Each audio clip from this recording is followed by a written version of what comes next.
My mind slowly becomes more clear and I realize I'm not dead. I'm in the pack hospital. I need to leave before the Alpha finds me outside the dungeon. I can barely move my body.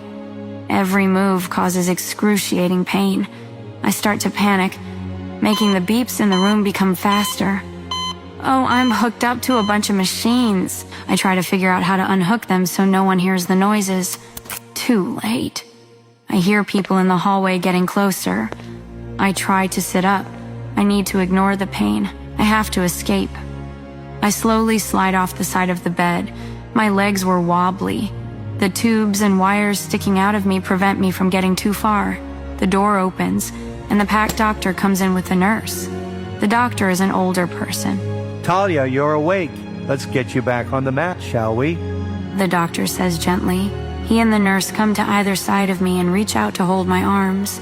A deep growl escapes my chest. "Don't touch me," I snap, shaking them off. My voice is scratchy and raw, and my mouth feels like 1,000 needles are poking into it. It's all right, Talia. No one is going to hurt you here. We're trying to help you heal. Let's get you back to it, and I'll get you a drink of water. The doctor raises his hands in surrender. I look at him hesitantly before the nurse hands me a cup of water with a straw. The water feels good on my throat. The doctor sits in the chair beside the bed as the nurse checks my vitals and starts messing with the tubes and wires attached to me.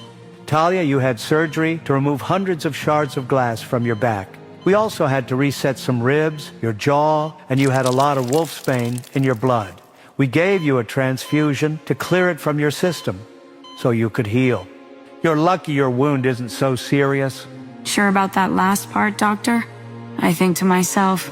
When the pack realized breakfast had not been prepared, Tony went to get you and then found you on the ground in your, room. He looked at me with sympathy. Talia, who did this to you? It's a crime. That could be grounds for banishment from the pack. I can't answer him. I stare at my hands on my lap quietly.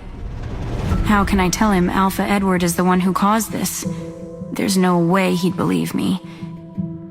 Even if he did, what are they going to do? Banish the Alpha? Fat chance of that. I decide my best move is to just shake my head no.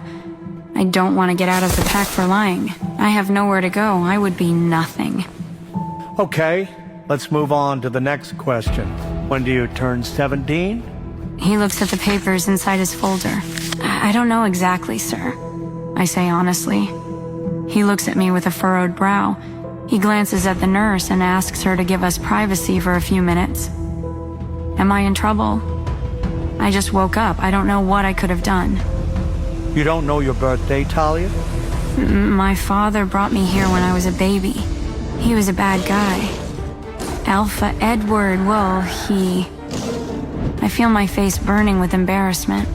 My hands tremble and tears threaten to escape my eyes. I didn't think I would have to tell the story to the doctor. I thought everyone already knew. My father was a bad guy. Alpha Edward ended his life for coming into pack territory without permission. They didn't realize he was carrying a baby until they unzipped his jacket and saw I was tucked inside.